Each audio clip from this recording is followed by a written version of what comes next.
भारतीय इतिहास इतना समृद्ध है कि यहाँ पर हर एक शासक की एक अलग ही कहानी है और हर एक साम्राज्य की एक अलग गाथा है। हमारा भारतीय इतिहास इतना समृद्ध है कि उसकी कथाओं को सुनकर इतिहास के पन्ने भी उत्तेजना से भर जाते हैं। ऐसा ही एक गाथा है भारत के वीर चक्रवर्ती अशोक सम्राट के बारे में, जिन्होंने अपनी महानता से पूरे भारतवर्ष को अपनी मुट्ठी में कर लिया था और उसके बाद अचानक से अपना हृदय परिवर्तन करके अहिंसा का मार्ग चुन लिया था। आज के इस वीडियो में हम बात करेंगे कि आखिर क्यों अशोक ने अहिंसा के मार्ग को चुना। 304 ईसा पूर्व में राजा बिंदुसार और रानी धर्मा के पुत्र ने पाटलिपुत्र में जन्म लिया। राजा बिंदुसार को अपने पुत्र के मुख में आने वाला तेज से ही इस बात का आभास हो रहा था कि वह पुत्र आगे जाकर उनके साम्राज्य को विस्तृत करेगा और आगे जाकर उन्होंने अपने पुत्र का नाम रखा अशोक। ऐतिहासिक लेखों के अनुसार राजा बिंदुसार की 16 पटरानियां थी और उनके 101 पुत्र थे, जिनमें से एक अशोक भी थे। अशोक का एक बड़ा भाई था जिसका नाम था सुसीम और राज परंपराओं के अनुसार जो पुत्र सबसे बड़ा होता है उसी को युवराज घोषित किया जाता है। इसी कारण कुशल होने के बावजूद तक्षशिला का शासन सुसीम को दिया गया, लेकिन इतिहास के कुछ पन्ने बताते हैं कि सुसीम को पुनर्तः राज्य शासन नहीं दिया गया था, लेकिन सुसीम के अकुशल प्रशासन के कारण उस क्षेत्र में विद्रोह पनप उठा। ऐसे में राज दरबार में हर किसी को पता था कि राजपुत्र अशोक के अलावा कोई भी इस विद्रोह को नहीं रोक पाएगा और इस बात को जानकर अशोक को ही जनता में पनप रहे उस विद्रोह को शांत करवाने के लिए भेजा गया। जैसे ही लोगों ने यह बात सुनी कि अशोक खुद उनके विद्रोह को सुलझाने के लिए आ रहे हैं और फिर उन लोगों ने बिना किसी विद्रोह की ही समस्या को खत्म कर दिया, इस बात से पूरे साम्राज्य में अशोक की और भी ज्यादा प्रशंसा हुई और अशोक पहले से भी कई गुना अधिक प्रसिद्ध हो गए। लेकिन इस प्रसिद्धि से उसके बड़े भाई सुसीम को डर सताने लगा कि अगर अशोक की प्रसिद्धि अधिकतर रूप से पूरे साम्राज्य में फैल गई तो कहीं ऐसा ना हो कि उसकी राजगद्दी खतरे में पड़ जाए। इसी भय के कारण उसने सम्राट बिंदुसार को कहकर अशोक को निर्वासन में डाल दिया और इसी निर्वासन का पालन करते हुए अशोक कलिंग चले गए।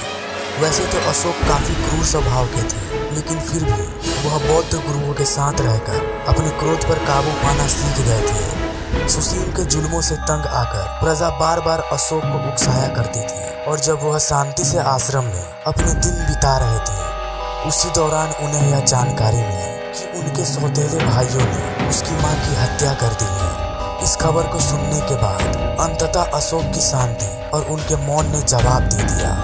क्रोध से भरे अशोक ने अपने 99 सौतेले भाइयों की हत्या कर दी और अंततः सिंहासन की बागडोर 270 ईसा पूर्व में अपने हाथों में संभाली। सत्ता संभालते ही अशोक ने पूर्व तथा पश्चिम दोनों दिशाओं में अपना साम्राज्य फैलाना प्रारंभ कर दिया। उसने केवल 8 वर्षों में ही आधुनिक असम में ईरान की सीमा तक अपना साम्राज्य विस्तृत कर लिया और बन गया भारत का इकलौता चक्रवर्ती सम्राट। लेकिन सकुशल और वीर शासकों के होने के बावजूद एक ऐसा राज्य था जो उनके पूरे राजवंश पर किसी कलंक की तरह लगा हुआ था और वह दाग था कलिंग राज्य।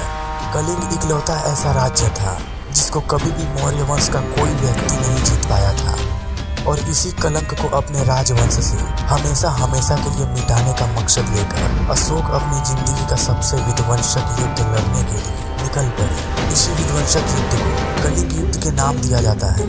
काफी घंटे लड़ने के बाद कब किसकी जीत हो सकती थी, इसके बारे में किसी को कोई अंदाजा नहीं था।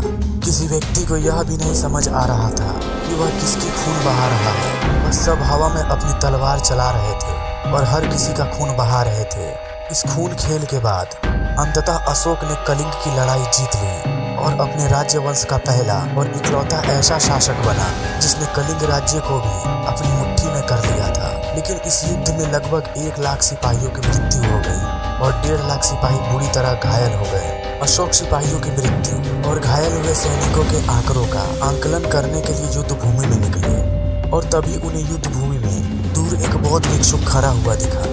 वह बस एक सामान्य भाव लेकर किसी भिक्षुक की तरह ही अशोक की ओर देख रहा था। जैसे ही सम्राट अशोक उस भिक्षुक के पास आए, उस भिक्षुक ने सम्राट अशोक की प्रशंसा करनी शुरू कर दी। उस भिक्षुक ने कहा, आप तो इतने बड़े सम्राट हैं कि आपने अपने सामने बड़े बड़े साम्राज्यों का सिर झुका दिया, इतने ही महान राजा हैं तो क्या आप इस अबोध और निर्दोष बालक में जान डाल सकते हैं?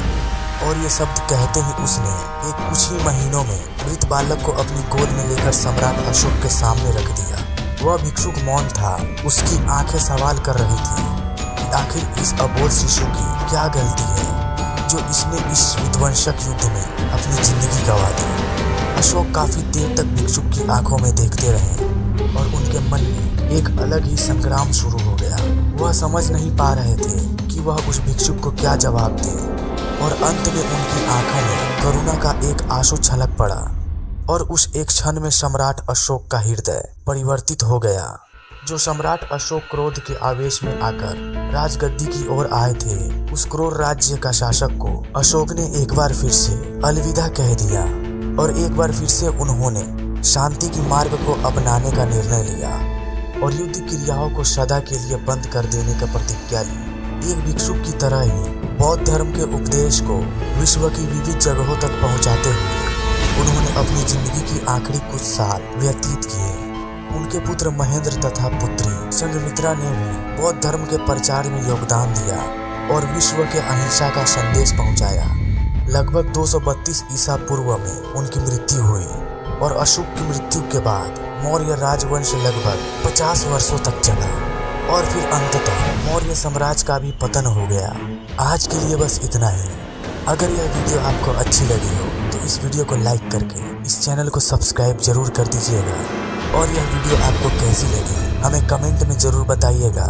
मिलते हैं ऐसी ही कहानी के साथ अगली वीडियो में।